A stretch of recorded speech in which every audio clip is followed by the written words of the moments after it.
Praise the Lord. പുറപ്പാട് പുസ്തകം 30-ാം അധ്യായം 1 മുതൽ 38 വരെയുള്ള തിരുവചന വേദഭാഗങ്ങൾ. ധൂപം കാട്ടുവാൻ ഒരു ധൂപപീഠവും ഉണ്ടാക്കണം. ഖദിരമരം കൊണ്ട് അത് ഉണ്ടാക്കണം. അത് 1 മുഴം നീളവും 1 മുഴം വീതിയുമായി സമചതുരവും 2 മുഴം ഉയരവും ആയിരിക്കണം. അതിൻ്റെ കൊമ്പുകൾ അതിൽ നിന്നു തന്നെ ആയിരിക്കണം. അതിൻ്റെ മേൽപ്പലകയും ചുറ്റും അതിൻ്റെ പാർശ്വങ്ങളും കൊമ്പുകളും ഇങ്ങനെ അത് മുഴുവനും തങ്കം കൊണ്ട് പൊതിയണം. അതിനു ചുറ്റും പൊന്നുകൊണ്ട് ഒരു വക്കുമുണ്ടാക്കണം. ചുമക്കേണ്ടതിന് തണ്ട് ചെലുത്തുവാൻ അതിൻ്റെ വക്കിനു കീഴെ ഇരുപുറത്തും 2 പൊൻവളയവും ഉണ്ടാക്കണം. അതിൻ്റെ 2 പാർശ്വങ്ങളിലും അവയെ ഉണ്ടാക്കണം. തണ്ടുകൾ ഖദിരമരം കൊണ്ടുണ്ടാക്കി പൊന്നു പൊതിയണം. സാക്ഷ്യപെട്ടകത്തിൻ്റെ മുമ്പിലും ഞാൻ നിനക്ക് വെളിപ്പെടുവാനുള്ള ഇടമായി സാക്ഷ്യത്തിന്മീതെയുള്ള കൃപാസനത്തിൻ്റെ മുമ്പിലും ഇരിക്കുന്ന തിരശ്ശീലയ്ക്ക് മുമ്പാകെ അത് വയ്ക്കണം. അഹരോൻ അതിന്മേൽ സുഗന്ധധൂപം കാട്ടേണം. അവൻ ദിനം പ്രതി കാലത്ത് ദീപം തുടയ്ക്കുമ്പോൾ അങ്ങനെ ധൂപം കാട്ടേണം. അഹരോൻ വൈകുന്നേരം ദീപം കൊളുത്തുമ്പോഴും അങ്ങനെ സുഗന്ധധൂപം കാട്ടേണം. അത് തലമുറ തലമുറയായി യഹോവയുടെ മുൻപാകെ നിരന്തര ധൂപം ആയിരിക്കണം.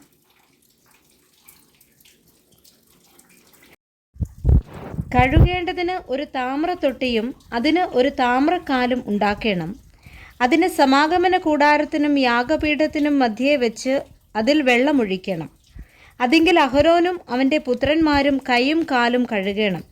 അവർ സമാഗമന കൂടാരത്തിൽ കടക്കയോ യഹോവയ്ക്ക് ദഹനയാഗം കഴിക്കേണ്ടതിന് യാഗപീഠത്തിങ്കൽ ശുശ്രൂഷിപ്പാൻ ചെല്ലുകയോ ചെയ്യുമ്പോൾ മരിക്കാതിരിക്കേണ്ടതിന് വെള്ളം കൊണ്ട് കഴുകണം. അവർ മരിക്കാതിരിക്കേണ്ടതിന് കൈയും കാലും കഴുകണം.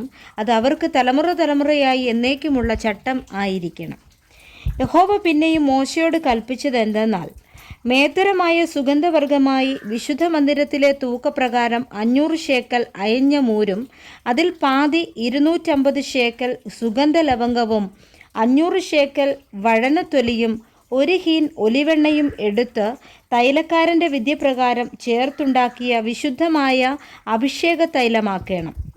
അത് വിശുദ്ധമായ അഭിഷേക തൈലമായിരിക്കണം. അതിനാൽ നീ സമാഗമന കൂടാരവും സാക്ഷ്യപ്പെട്ടകവും മേശയും അതിൻ്റെ ഉപകരണങ്ങളൊക്കെയും നിലവിളക്കും അതിൻ്റെ ഉപകരണങ്ങളും ധൂപപീഠവും ഹോമയാഗപീഠവും അതിൻ്റെ ഉപകരണങ്ങളൊക്കെയും തൊട്ടിയും അതിൻ്റെ കാലും അഭിഷേകം ചെയ്യണം. അവ അതിവിശുദ്ധമായിരിക്കേണ്ടതിന് അവയെ ശുദ്ധീകരിക്കണം. അവയെ തൊടുന്നവനൊക്കെയും വിശുദ്ധനായിരിക്കണം. അഹരോനെയും അവൻ്റെ പുത്രന്മാരെയും എനിക്ക് പുരോഹിത ശുശ്രൂഷ ചെയ്യേണ്ടതിന് നീ അഭിഷേകം ചെയ്ത് ശുദ്ധീകരിക്കണം. ഇസ്രായേൽ മക്കളോട് നീ പറയേണ്ടത് എന്തെന്നാൽ, ഇത് നിങ്ങളുടെ തലമുറകളിൽ എനിക്ക് വിശുദ്ധമായ അഭിഷേക തൈലം ആയിരിക്കണം. അത് മനുഷ്യൻ്റെ ദേഹത്തിന്മേൽ ഒഴിക്കരുത്. അതിൻ്റെ യോഗപ്രകാരം അതുപോലെയുള്ളത് നിങ്ങൾ ഉണ്ടാക്കുകയും അരുത്. അത് വിശുദ്ധമാകുന്നു. അത് നിങ്ങൾക്ക് വിശുദ്ധമായിരിക്കണം. അതുപോലെയുള്ള തൈലം ഉണ്ടാക്കുന്നവനെയും അതിൽ നിന്ന് അന്യന് കൊടുക്കുന്നവനെയും അവൻ്റെ ജനത്തിൽ നിന്നു ഛേദിച്ചു കളയണം. യഹോവ പിന്നെയും മോശയോട് കൽപ്പിച്ചത് എന്തെന്നാൽ, നീ നറും പശ, ഗുൽഗുലു, ഹൽബാന പശ എന്നീ സുഗന്ധവർഗവും നിർമ്മല സാമ്പ്രാണിയും എടുക്കണം. എല്ലാം ഒരുപോലെ തൂക്കം ആയിരിക്കണം. അതിലുപ്പും ചേർത്ത് തൈലക്കാരൻ്റെ വിദ്യപ്രകാരം നിർമ്മലവും വിശുദ്ധവുമായ ധൂപവർഗമാക്കണം.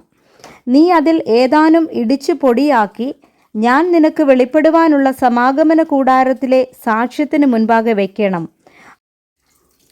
നിങ്ങൾ അതിന്മേൽ അന്യധൂപമോ ഹോമയാഗമോ ഭോജനയാഗമോ അർപ്പിക്കരുത്. അതിന്മേൽ പാനീയയാഗം ഒഴിക്കുകയുമരുത്. സംവത്സരത്തിൽ ഒരിക്കൽ അഹരോൻ അതിൻ്റെ കൊമ്പുകൾക്ക് വേണ്ടി പ്രായശ്ചിത്തം കഴിക്കണം. പ്രായശ്ചിത്തത്തിനുള്ള പാപയാഗത്തിൻ്റെ രക്തം കൊണ്ട് അവൻ തലമുറ തലമുറയായി വർഷാന്തര പ്രായശ്ചിത്തം കഴിക്കണം. ഇത് യഹോവയ്ക്ക് അതിവിശുദ്ധം.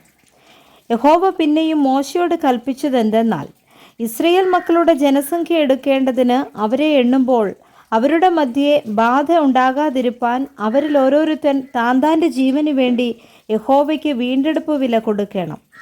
എണ്ണപ്പെടുന്നവരുടെ കൂട്ടത്തിൽ ഉൾപ്പെടുന്ന ഏവനും വിശുദ്ധ മന്ദിരത്തിലെ തൂക്കപ്രകാരം 1/2 ശേക്കൽ കൊടുക്കണം. ശേക്കൽ എന്നത് 20 ഗേര. ആ 1/2 ശേക്കൽ യഹോവയ്ക്ക് വഴിപാട് ആയിരിക്കണം. എണ്ണപ്പെടുന്നവരുടെ കൂട്ടത്തിൽ 20 വയസ്സും അതിനു മീതെയുള്ളവനെല്ലാം യഹോവയ്ക്ക് വഴിപാട് കൊടുക്കണം. നിങ്ങളുടെ ജീവന് വേണ്ടി പ്രായശ്ചിത്തം കഴിപ്പാൻ നിങ്ങൾ യഹോവയ്ക്ക് വഴിപാട് കൊടുക്കുമ്പോൾ ധനവാൻ 1/2 ശേക്കലിൽ അധികം കൊടുക്കരുത്, ദരിദ്രൻ കുറച്ചു കൊടുക്കുകയും അരുത്. ഈ പ്രായശ്ചിത്ത ദ്രവ്യം നീ ഇസ്രായേൽ മക്കളോട് വാങ്ങി സമാഗമന കൂടാരത്തിൻ്റെ ശുശ്രൂഷയ്ക്കായി കൊടുക്കണം. നിങ്ങളുടെ ജീവന് വേണ്ടി പ്രായശ്ചിത്തം കഴിക്കേണ്ടതിന് അത് യഹോവയുടെ മുൻപാകെ ഇസ്രായേൽ മക്കൾക്കു വേണ്ടി ഒരു ജ്ഞാപകമായിരിക്കണം. യഹോവ പിന്നെയും മോശയോട് കൽപ്പിച്ചതെന്തെന്നാൽ, അത് നിങ്ങൾക്ക് അതിവിശുദ്ധമായിരിക്കണം. ഈ ഉണ്ടാക്കുന്ന ധൂപവർഗത്തിൻ്റെ യോഗത്തിനൊത്തതായി നിങ്ങൾക്കുണ്ടാക്കരുത്. അത് യഹോവയ്ക്ക് വിശുദ്ധമായിരിക്കണം. മണക്കേണ്ടതിന് അതുപോലെയുള്ളത് ആരെങ്കിലും ഉണ്ടാക്കിയാൽ അവനെ അവൻ്റെ ജനത്തിൽ നിന്ന് ഛേദിച്ചു കളയണം. Praise the Lord. വായിച്ച വേദഭാഗങ്ങളാൽ കർത്താവ് എല്ലാവരെയും സമൃദ്ധിയായി അനുഗ്രഹിക്കുമാറാകട്ടെ. ആമേൻ.